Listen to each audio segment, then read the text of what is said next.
Evangelho de Lucas, capítulo 7, versículo 11. Todo mundo achou aí? Amém. Logo depois, Jesus foi a uma cidade chamada Naim, e com ele iam muitos dos seus discípulos e uma grande multidão. Quando chegou perto da porta da cidade, levavam um defunto, filho único de sua mãe, que era viúva, e com ela ia uma grande multidão da cidade. Vendo-a, o Senhor sentiu grande compaixão por ela e lhe disse: não chores. Chegando-se, tocou o esquife e, parando os que o levavam, disse: jovem, a ti te digo, levanta-te. O defunto assentou-se e começou a falar, e Jesus entregou a mãe dele. De todos se apoderou o temor, e glorificavam a Deus, dizendo: um grande profeta se levantou entre nós, e Deus visitou o seu povo. Amém? Amém. Pai, em nome de Jesus, Senhor, quero te dar graças, Pai, por essa mensagem que o Senhor colocou no nosso coração para estar compartilhando. Quero te pedir que teu Espírito Santo, Senhor, tenha liberdade nesse lugar, que o Senhor possa comunicar conosco, Pai, o que o Senhor tem para nós na noite de hoje. Em nome de Jesus. Amém? Queria que você dissesse para a pessoa que está do seu lado que eu vou mudar de lugar. Hoje eu quero pregar em pé. Queria que você dissesse para essa pessoa maravilhosa, cheirosa, perfumada que está do seu lado: nessa noite, Deus vai ressuscitar os teus sonhos. Amém? Diga: eu recebo. Aleluia. Como eu estava falando para vocês, né? No meu coração tinha vindo um sentimento assim, né? Que de repente Deus pudesse me usar nessa noite para estar falando sobre paixão, né? Porque há um mover, né? Há um mover do Espírito Santo sobre a questão do ID, né? Deus, vocês estão careca de saber, né? Que Deus, o que ele tanto anseia, né? É a salvação das almas, né? Jesus morreu por almas, ele morreu por vidas, né? E eu achei que era sobre isso, mas Deus mostrou que não, né? E esse texto que a gente separou para compartilhar, ele mostra, né, essa paixão que Jesus tem por uma única vida. Né? Jesus, por uma única vida, né? Ele parou tudo. Né? E interessante que, se a gente for ler os versículos anteriores, né, Jesus tinha acabado de operar um milagre, né, que foi o famoso milagre do servo, né, do centurião de Cafarnaum. Né? É uma das histórias mais conhecidas da Bíblia, né? Quando um centurião, ele manda avisar Jesus que ele estava com um servo doente, e ele pediu que Jesus pudesse operar um milagre, né, em favor daquele servo que ele tanto amava, né? E Jesus, então, rapidamente decidiu partir em direção àquela geografia, àquela localização, para promover o milagre, né? Para atender o socorro, o pedido daquele senhor. Mas aquele homem, ele, para surpresa de todos, né, ele declara, né, que ele era alguém que tinha autoridade e que ele tinha pessoas sujeito à autoridade, soldados, né, que se sujeitavam às suas ordens, conforme o versículo 8 do capítulo 7. E ele disse, né, olha, eu digo para um soldado meu, vai, e a outro, vem, e ele vem. E ao meu servo, faz isto, e ele o faz.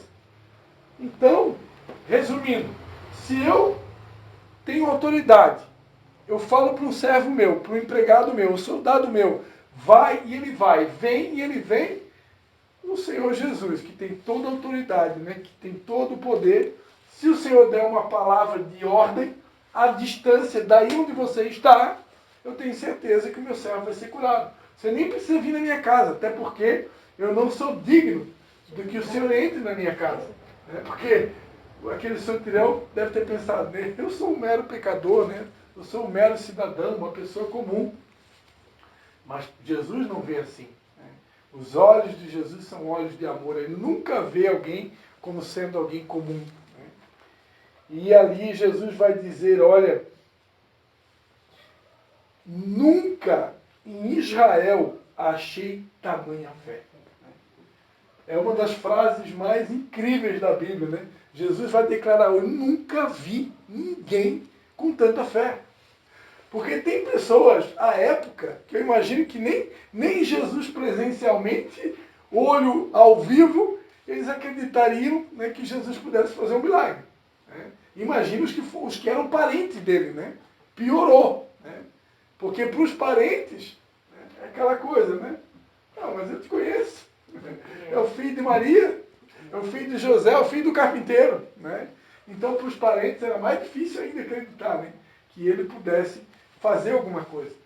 Agora imagina uma pessoa que nem conhecia ele, um estranho, né, pegar e dizer para ele, olha, você nem precisa vir na minha casa, aí onde você está, se você liberar uma palavra de fé, eu tenho certeza que o milagre vai acontecer. Né? E Jesus, então, ele fica surpreso, olha, eu não tinha visto ninguém. Né? Até agora, eu não tinha visto ninguém com uma fé igual a essa. E a Bíblia diz, então, que voltando para casa, os que foram enviados acharam curado o servo. Né? Ou seja, naquele mesmo momento, se a gente for ler o Evangelho de Mateus, capítulo 8, né, do 5 ao 13, ali vai contar a mesma história, né? Só que ali tem um detalhezinho a mais.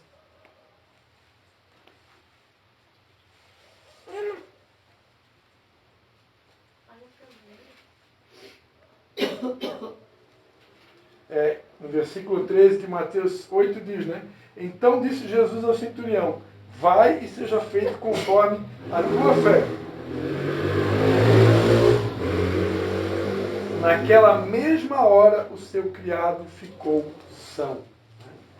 Naquela mesma hora, ou seja, na mesma hora que Jesus liberou a palavra, aquele servo do centurião foi curado. Então Jesus ele tinha acabado de ser usado por Deus para promover esse milagre, né? A cura do servo do centurião de Cafarnaum. E aí Jesus, um pouco depois, ele tinha acabado de promover esse milagre, né? Ele então se dirige até essa cidade de Naim. Né?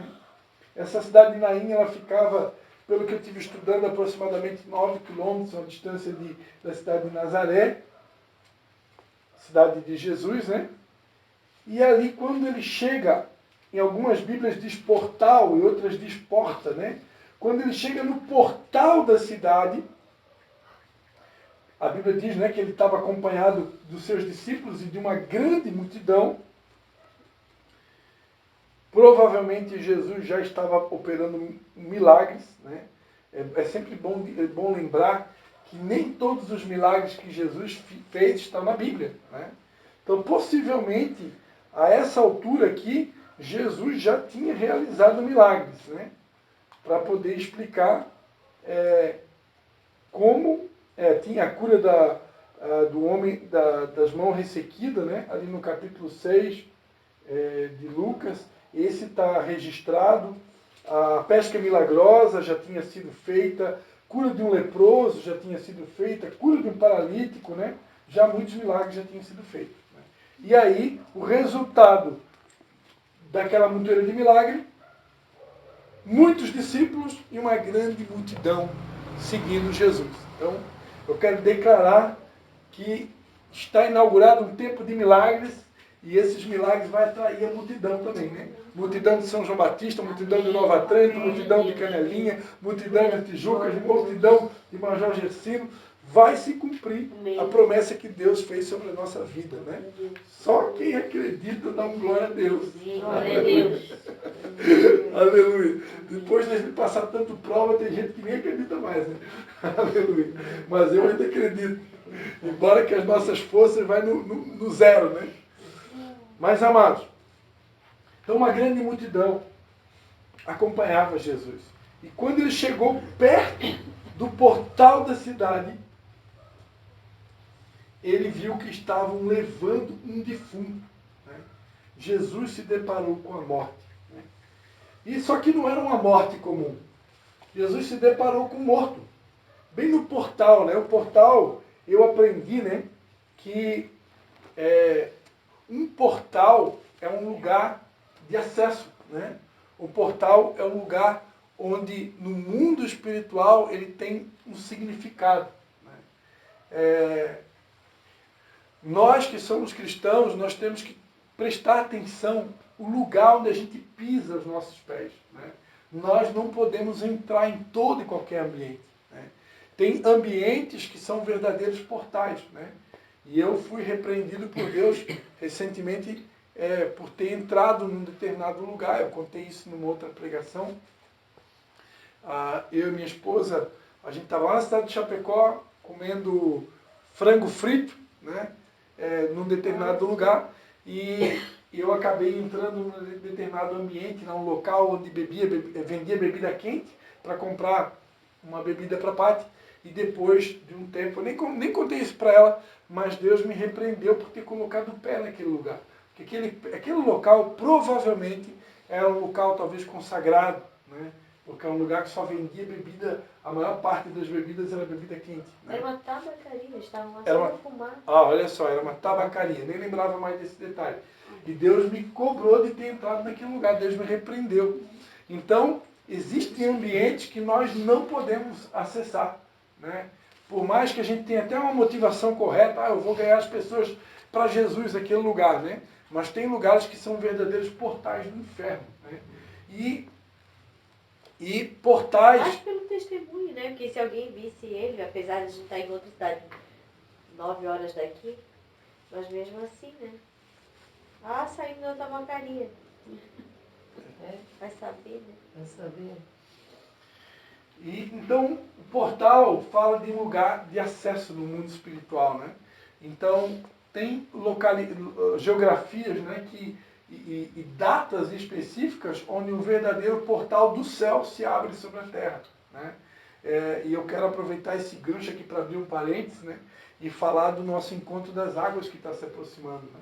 Nosso 5º encontro das águas. E o encontro das águas ele acontece no Ano Novo Bíblico. Né? E pela tradição, nós cremos que um portal se abre, né, de comunicação com o céu. E tudo que Deus fala com a gente naqueles 2, 3 dias ali, são revelações para o novo ano que vai nascer. Né? Então está se aproximando, já está todos os pregadores escalados, já está todos os levitas escalados, está tudo pronto. Né? Já ganhamos até um patrocinador que ofertou um valor alto para a gente, para cobrir todas as despesas dos pregadores. Na verdade, não é despesa, Todas né? não, né, Dá uma oferta voluntária para todos os pregadores. Né? Então, está tudo organizado já. Já fizemos cartazes também, vamos distribuir aí com os pregadores. E a gente conta com a participação de vocês. Né? Amém? É claro, a Vanessa é um pouco mais difícil, só um milagre sobrenatural, né, Vanessa? A Vanessa vai ver pela TV, vai ver pelo Facebook. 3 noites que a gente fazia manhã e noite, né? Vai ser 3 noites. 3 noites. Esse ano vai ser quarta, quinta e sexta à noite, porque a gente vai seguir o calendário bíblico, né? E esse ano o Ano Novo Bíblico vai cair no dia 4, 5 e 6 de outubro, né? Que é o Rosh Hashanah. Então, é uma quarta, quinta e sexta noite. Então, não vai ter célula aqui na sexta, que vai estar todo mundo 4, 5 e 6 da noite. Eu tenho que 4, fechar minha 5 e agenda. 6. Eu tô Então vai ser na... Lá na igreja de Canelinha, Não, mas novamente. vai ser quarta, quinta e sexta? Quarta, quinta e sexta, à noite. Quarta, quinta e sexta à noite. Dia 6 não é domingo? Não. Outubro? Dia 4, não, acho que é 3, 4 e 5, se não me engano. Tá porque dia 6 É 3, 4 e 5. É. Quinta, sexta e sábado. Não, quarta, quinta e sexta. Não, é de outubro. Então é 2, 3 e 4. Então. 2, 3 e 4. Isso, 2, 3 e 4. Então, de outubro. Olha, Minha memória... Começa que horas? Que horas a gente sai de casa? 19h30 começa. E que horas A gente sai cedo, gente. Tem que sair mais cedo, né? Chegar lá. 6? Amém? Então, voltando aqui para a mensagem, fecha parênteses, todos estão convidados para o Encontro das Águas. Mas vamos colocar lá no grupo, né?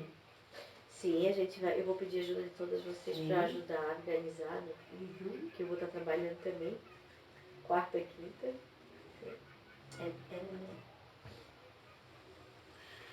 Então aqui quando Jesus se aproxima, né, desse portal da cidade, né, desse ponto de acesso aqui, ele se depara com a morte, né? Só que não era uma morte comum, não era uma morte qualquer, né? Era uma morte de um filho de uma mulher que só tinha aquele filho, né? Imagina, você é mãe, você tem só um único filho, né? Tem gente aqui que só tem um filho. A Vanessa tem dois, né? Já existe, né? Já existe. A Léa tem só um. A Léa só tem um, né? Agora imagina você ter só um e ainda o único que você tem está morto, né? Imagina a dor de uma mãe. Se uma mãe que tem vários filhos, se um deles via faltar, eu tenho certeza que a dor do coração de uma mãe é algo descomunal, mesmo que ela tenha vários filhos. Agora imagina se você só tem um, né? Imagina como que estava o coração daquela mãe, né? E Jesus, eu imagino que quando ele se deparou com aquela morte ali, ele já fez toda a leitura do ambiente. Quando ele viu a mãe, viu aquele filho, né? Ele já fez toda a leitura do ambiente. E a Bíblia diz que quando ele viu a mãe, ele sentiu grande compaixão. Eu amo essas expressões na Bíblia, né? Isso se repete várias vezes na Bíblia. Jesus dizendo que ele se encheu de compaixão, ele tinha grande compaixão. E não fala que era apenas compaixão, era uma grande, né? Está destacando, né? Porque era algo fora da curva, era fora do comum. Né? Jesus, quando ele via alguém sofrendo, quando ele via alguém sentindo alguém em luto, né? Ele se movia de compaixão, aquilo mexia com ele profundamente. Por isso que ninguém tira da minha cabeça, né? Ninguém consegue arrancar da minha cabeça, que o choro de Jesus, o versículo na Bíblia, né, que a Anne já decorou, né? Quando eu quero perguntar para a Anne, fala aí, cita aí um versículo da Bíblia, né? Ela cita sempre o mesmo, né? Jesus chorou. Ela gravou o versículo mais curto da Bíblia, né? Jesus chorou. Mas eu sei aquele lá porque o senhor é o meu pastor nada me contou. Ah, o Salmo 23, né? Então, ninguém tira da minha cabeça que quando Jesus chorou pela morte de Lázaro, é por causa do sentimento dele. Né? O sentimento que era um grande amigo dele. Porque Lázaro, Maria e Marta, que era uma família, né, de Betânia, acho que todo mundo aqui já sabe disso, eram amigos de Jesus. Né? Vocês conhecem a história, né? Quando Jesus vai na casa de Marta, ela fazendo a comidinha e tal. Então, ali era uma família que quando Jesus passava naquela localidade, ele costumava parar ali para tomar um cafezinho, para almoçar, para jantar. Então, ele era amigo daquela família. Aí, quando Lázaro morreu, imagina, era um amigo. Imagina. Aí tem pregador que tem coragem de dizer que Jesus chorou por causa da falta de fé das pessoas que estavam ali, né? Como se aquelas pessoas tivessem que ter fé, se ninguém naquela época fazia milagre, né? Então aquelas pessoas ali tinham que ter alguma expectativa, né? Que Jesus pudesse fazer um milagre. Não, ninguém tinha essa expectativa. Eles não tinham obrigação de ter essa expectativa, né? Então é óbvio que Jesus chorou por causa do sentimento dele. Ele é uma pessoa cheia de compaixão.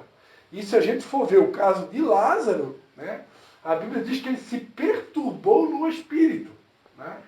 Que é uma expressão ainda bem diferente do caso aqui do filho da viúva.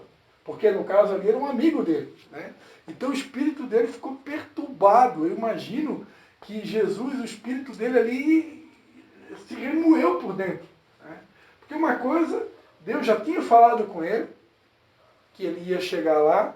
Vocês conhecem a história, Deus já tinha falado com ele que o milagre era para a glória de Deus, então ele já sabia que ele ia chegar lá e Lázaro estava morto. É como se ele tivesse se atrasado de propósito, né? Mas mesmo sabendo que ele ia orar e o milagre ia acontecer, Jesus ali, que se fez homem, ele não estava ali como Deus, ele estava ali como homem. E como homem, ele sentia tudo que um ser humano normal sentia. Por isso que ele é o nosso Salvador. Né? A Bíblia diz em Hebreus que nós não temos um sumo sacerdote que não possa se compadecer das nossas dores. A gente precisa entender que Jesus se fez homem. E como homem, ele se compadecia das dores do ser humano. Não como Deus, mas como homem. Então ali ele se perturbou no espírito, por quê? Porque ele sentiu a dor das pessoas que estavam ali, de Maria, de Marta, das pessoas, dos amigos que ali estavam. Ele sentiu, e sentiu como amigo também. É por isso ele chorou. Né? Então, eu não consigo acreditar num Jesus sem sentimentos. Né? E abrindo outro parênteses aqui, se fala muito, no tempo que a gente está vivendo hoje, se fala muito sobre inteligência. Se fala muito sobre inteligência emocional. Né?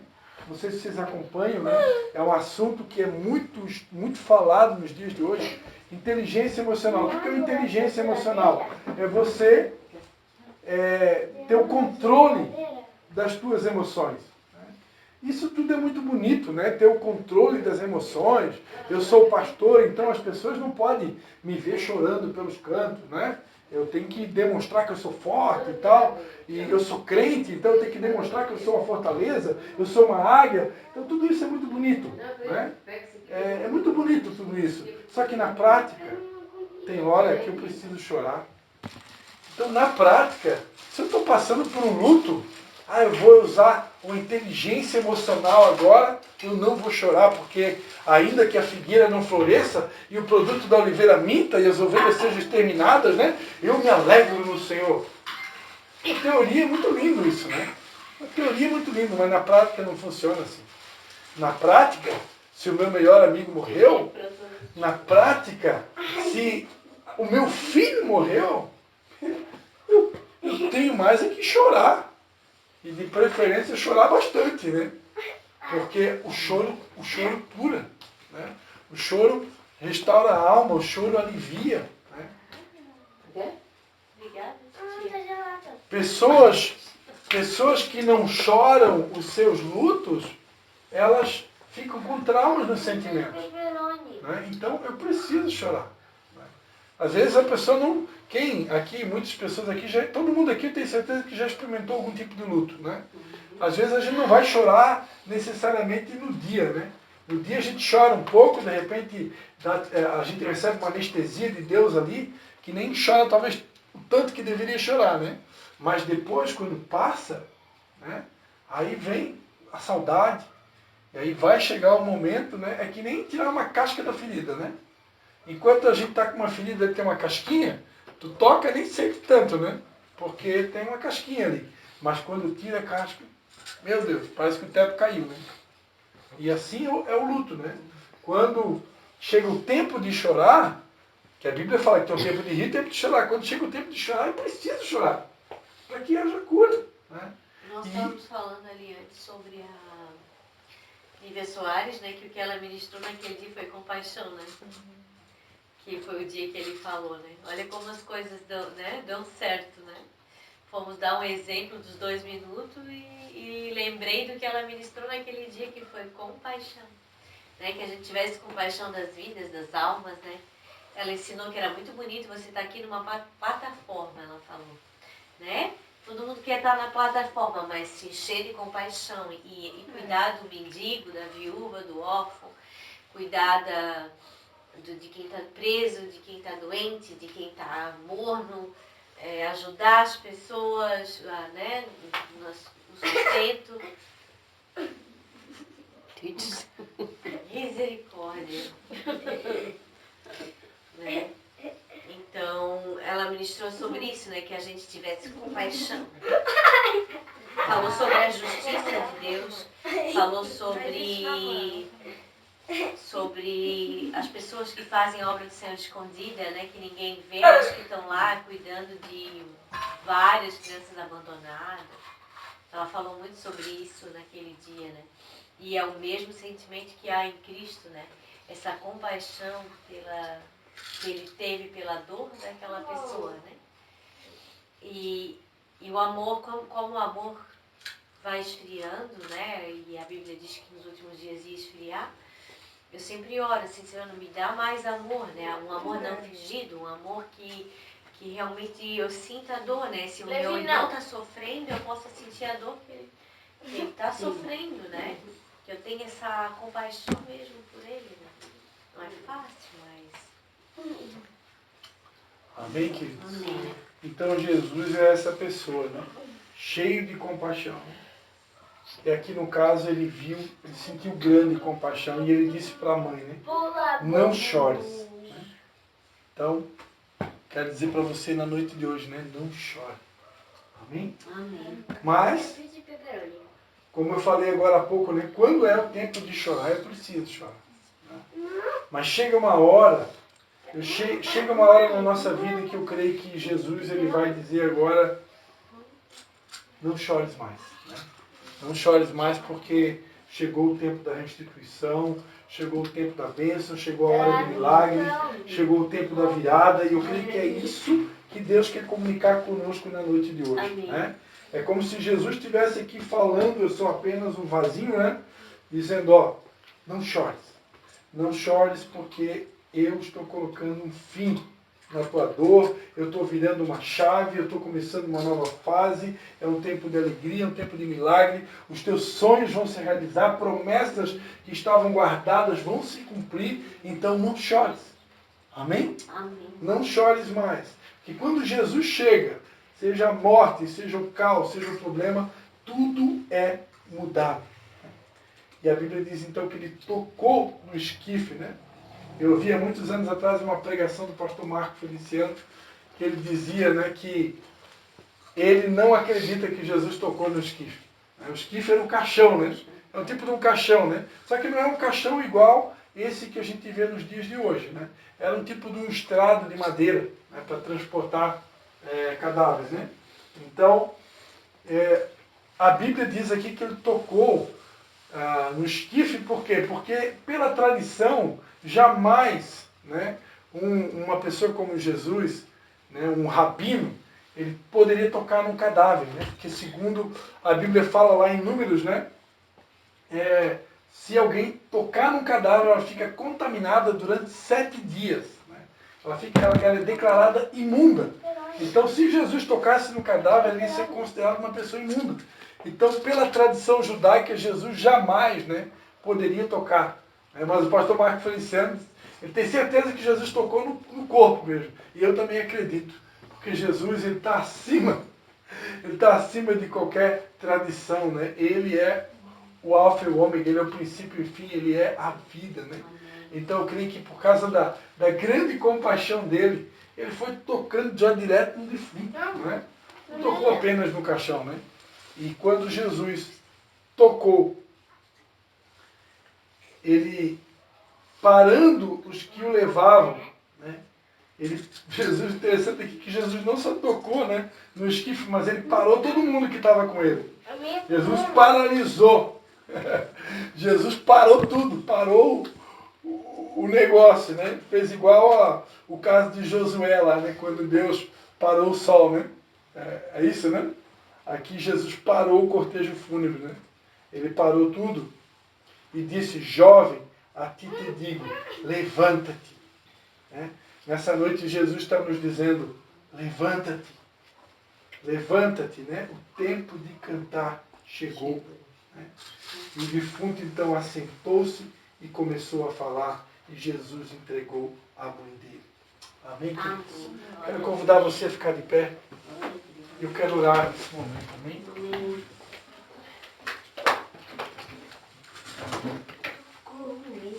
Quero orar. Vamos ficar todo mundo, vamos ficar aqui, Ana. Pati. Eu quero orar nessa noite, quero declarar um tempo de milagres, eu quero declarar um tempo de ressurreição de sonhos. E eu quero que você comece nesse momento a trazer na tua memória convidar todo mundo aqui que Papai começa... do céu, muito obrigado pelas comidas. Em nome de Jesus, amém. Amém. Eu quero convidar todo mundo a trazer a sua memória agora. Qual que é o sonho, né? Qual que é o sonho que você tem engavetado? Qual que é a promessa que aparentemente não se cumpre? Né? Traga na tua memória agora sonhos que você gostaria que se realizasse, né? Salvação da tua família, uma cura de uma enfermidade, um alcance de uma bênção, uma porta aberta, eu não sei, né? Mas traga à memória sonhos, uma promessa que você, aquilo que de repente, ou algo que está morto na sua vida, de repente, né? De repente nós estamos com a nossa fé abalada, né?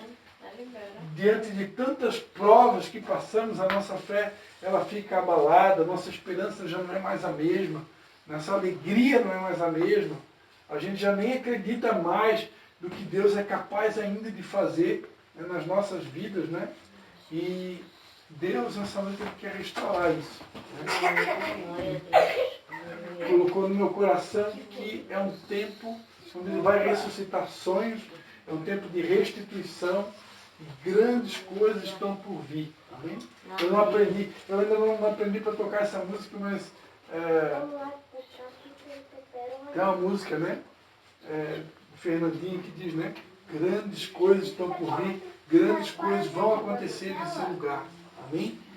Então, pode ter certeza, Deus vai fazer grandes coisas. Amém? Começa a trazer a tua memória aí os sonhos, as promessas. Eu quero orar, amém? Pai, em nome de Jesus, Pai. Eu quero declarar, Pai, na noite de hoje, Pai, que está inaugurado um tempo de milagres, Pai. Está inaugurado um tempo de restituição, Pai. Está inaugurado um tempo onde o Senhor vai materializar os nossos sonhos, Pai. Eu estou falando por fé, Pai. E eu tenho certeza que o Senhor é aquele que honra a nossa fé.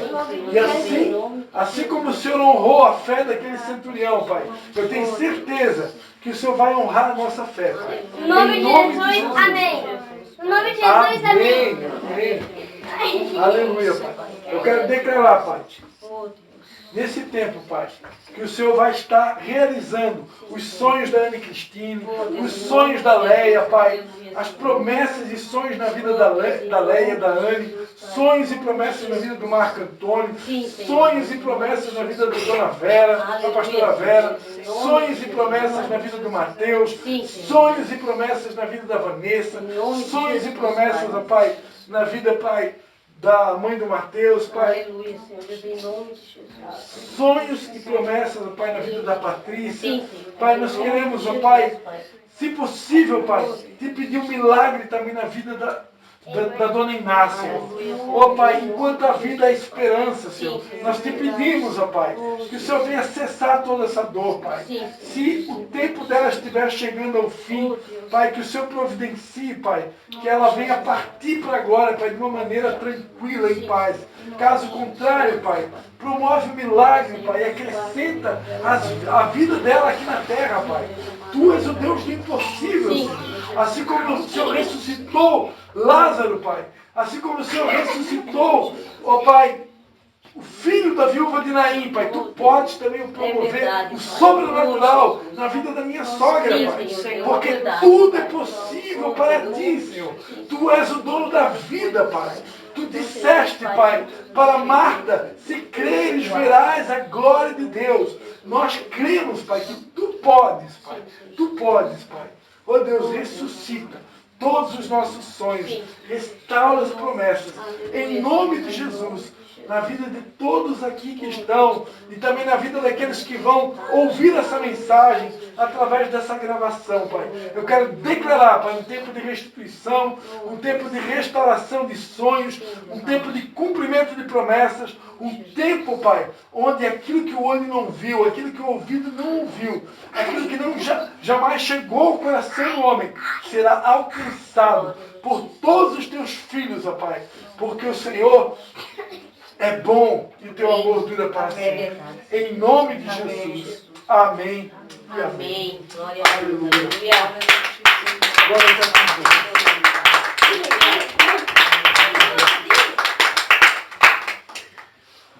Vamos cantar os parabéns. Os 10 anos de Vidas Águas.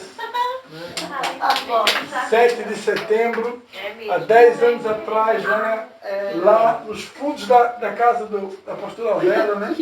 Nós estávamos fazendo o nosso primeiro culto. Amém, é verdade. E nós vamos comemorar. Nem eu aprendi que a gente tem que comemorar. Estamos indo. Só diminuiu o número, mas diminuiu para crescer, né? Deus tem lembrado, né, da história de Gideão, né? Vocês lembram da história de Gideão, né? Deus diminuiu o exército para mostrar que a vitória era com os poucos, né? E 28 mil ficou 300, né? Nós não tínhamos 28 mil, né? Então, é proporcional, né? O milagre começa com pouco. Parabéns a você.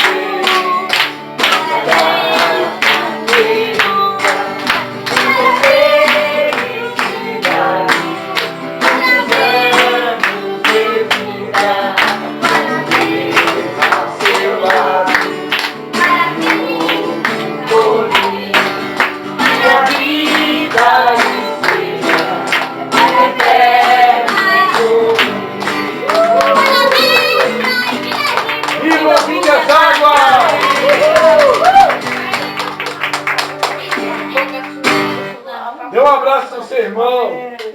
Dá para ele parabéns.